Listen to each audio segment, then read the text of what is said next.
Okay, here we go. So first off, I'll just say I hate making these kinds of videos. Pickups videos are so easy. I just show the games I got. I get my 130 to 150 views. Everybody's happy. Bada bing, bada boom. We're done.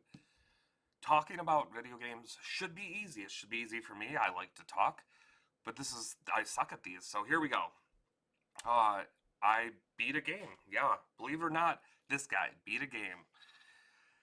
And I want to talk about it. I don't want to do a full review. There are tons and tons of reviews for this game. People way more articulate and actually thought out their their process and what they wanted to say. They had scripts. I can't write scripts for videos. So I'm not going to do all that. I don't need to go on a long review. The game's been out long enough. What I kind of want to do is just share some of my thoughts on it. And then ultimately, like, kind of the question I ask myself the most when I reflected on the game after, a short while after beating it. So the game, as you can see in the thumbnail, is Dragon Quest XI. Uh, I have a lot of thoughts, and I want to be completely honest. So listen, if you absolutely love this game, it's the best thing ever for you. Don't take any of this as like, an attack on you or the game. I will say positive things too, but I want to be honest. So I'm going to start off with, just kind of my impressions of the game overall. So, what I want to say from the start is that I don't have a lot of experience with the Dragon Quest series. Up until 11, really the only game I played was Dragon Warrior on the original NES, and obviously that was when I was a kid, and I never played it all the way through. My experience is very limited with the series. So my perspective coming in, I think, is going to be different than people that are longtime fans of the series and play all the games. That being said, the beginning of the game, it did kind of blow me away. I was really into it. I love RPGs. It's my favorite genre, so I'm always willing to give any RPG, more than a second chance. I'll play them quite a bit. So let's start off with some of the positives.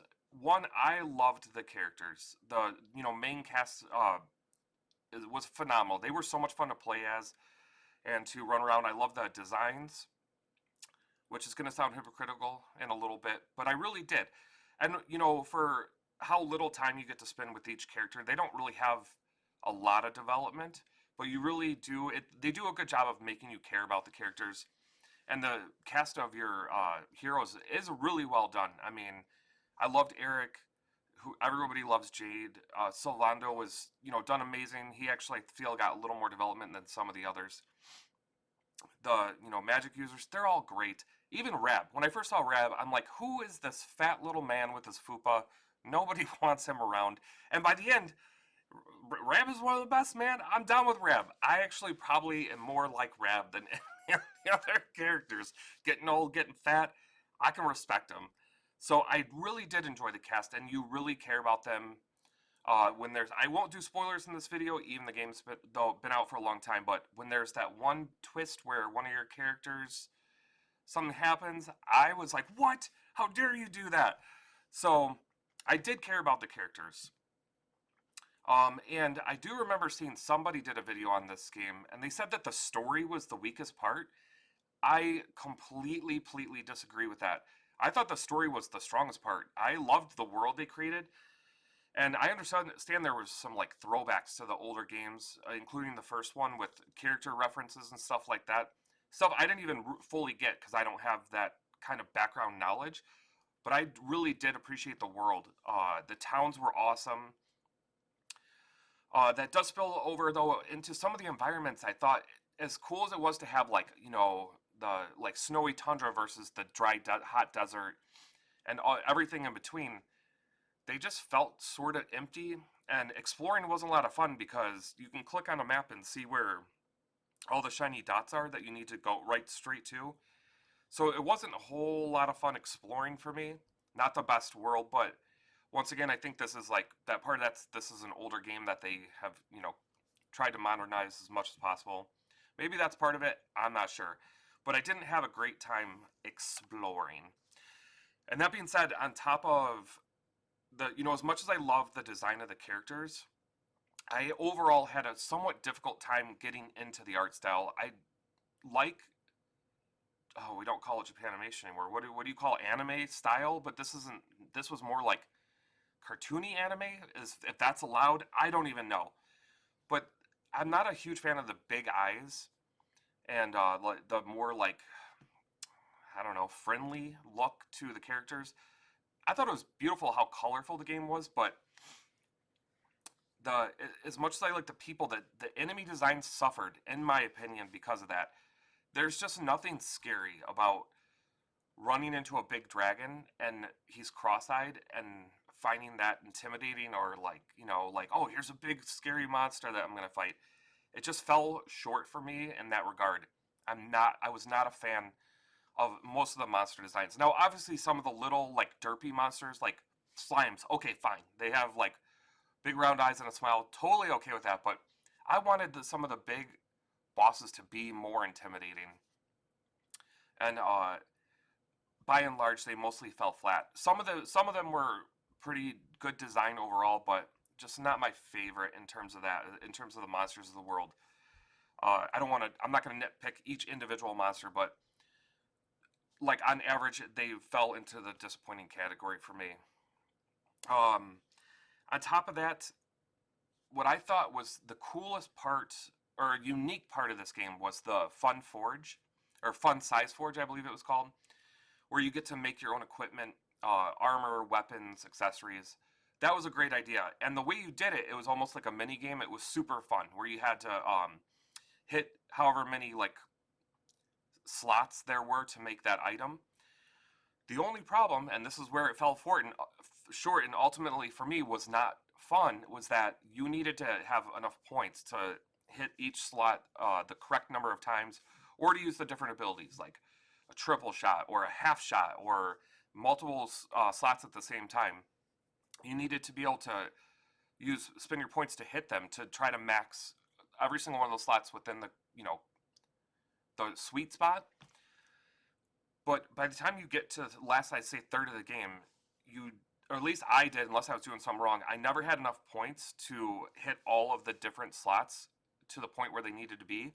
So none of the weapons or anything turned out as good as it could have. So it was never as good as the stuff I could just buy from a vendor, and I had a ton of money, so I really didn't find myself using it very much. And it should have been the best part to me. So I don't know. That being said, I want to talk about the gameplay. This is a straight up, true and true, by the books, old school RPG. You build up your characters, you fight enemies, you get new armor, new weapons to make them stronger. They do develop new abilities. The skill tree was nothing too spectacular that I was excited about, but the abilities are useful. So, okay, fine, it's functions. But my issue with the game was that running around the open world, like I said before, I didn't necessarily really enjoy. It was kind of dull to me, especially after, running through each area once and seeing everything. I didn't want to keep doing it. And the enemy fights were so easy that I didn't have a good time just like fighting random enemies over and over again, which leads into my biggest problem, is that normal enemies are so easy that when you get to the bosses, it was like, uh, a 180 for me. I was always underpowered and had a really hard time. Some of the fights I had to, go through a couple of times, even though I never would, you know, even come close to dying in a normal encounter. Some of the bosses were tough. Up until the very last boss you fight before you go into the final castle, that boss I just straight up couldn't beat. I tried everything I could do, utilizing all my abilities, like maxing all my defenses, like casting the spell, maxing all their attacks at the same time, so that each character was at their full potential, and this guy would just still wail on me. So I, asked some of my buddies, and they're like, "Oh, you just have to level up more." So I left. I leveled up 4 or 5 more levels, just enough to, get a little more boost in my stats, maybe unlock an ability or two for some of the characters. I went back and I crushed the boss without even implementing any kind of strategy. So really, all the boss fights boil down to, in my opinion, I could be wrong, but they just boil down to being at a certain level, and then they're easy. You didn't have to really try. All you have to do is spend the time grinding. But I didn't like the grinding because it was just kind of boring. And it took a while, and I just didn't have a good time with that. So yeah, that's my biggest complaint. The experience of getting there wasn't as enjoyable as I wanted it to be. Compared to other RPGs where it kind of forces you to level up along the way, this I could just breeze through whole areas, just being enemies, that I ran into without trying. But then I always got stuck at boss fights where they were just too hard, and I had to go backtrack for a while. So I was just not a big fan of that. Uh, which leads me to the question, ultimately, where I want to go with this video is, who is this game made for? And I think the first obvious answer is fans of Dragon Quest. If you like all the Dragon Quest games, I think this is one of the best ones. I've heard some people say Dragon Quest 8 is their favorite or is better than this.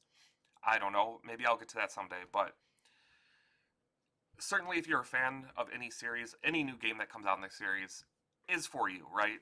But more so what I think this game, who I would recommend this to are people that are getting into RPGs for the first time. This is a very basic. I don't want to say hold you by the hand, but in a way it kind of is, because if you're willing to just put the time in, no matter how difficult of a roadblock you run into, if you just go backtrack and just level up a little bit, you're going to be able to beat the next boss or whatever the areas that you're having trouble with, no problem. All you got to do is just grind it out. And maybe grinding in this game for somebody that's new to RPGs wouldn't be that bad. But for, I think, a seasoned RPG player, you're going to get very bored with the grind. And, ultimately that's my biggest criticism. But that being said, before I end this, I just want to say I did enjoy my time with the game. I loved the story, and that carried me through. Like, I wanted to see the end of the story, so it didn't really matter if I didn't really enjoy the grind or not. I wasn't gonna quit. I wanted to see it. That being said, I understand that there is part of the actual story tied into the post game, which I don't like that either. Because when I beat the game, I want to move on. I don't have that kind of free time, so I haven't done the post game stuff, guys. So if you're going to comment on that, I'm sorry, I can't, you know, offer any insight or appropriate response to, because I haven't played that. Now, I do want to play it at some point, but that's going to be on the back burner for a while. I'm not worried about being able to jump back into Dragon Quest and picking up the mechanics. That'll be easy. So, yeah, guys, if you haven't played Dragon Quest, it is a positive game. But if you're a seasoned RPG player, you're gonna have to approach it with just like, okay, this is just gonna be a little bit of a time slog. I'm gonna have to get into it. If you're a new player, this is a phenomenal RPG to jump into. It's bright and colorful, fun towns and stuff to explore. Towns were more fun to explore than the open world, and great characters to get into. So, guys, that is my thoughts on Dragon Quest. Thanks for checking this one out. I'll see you later.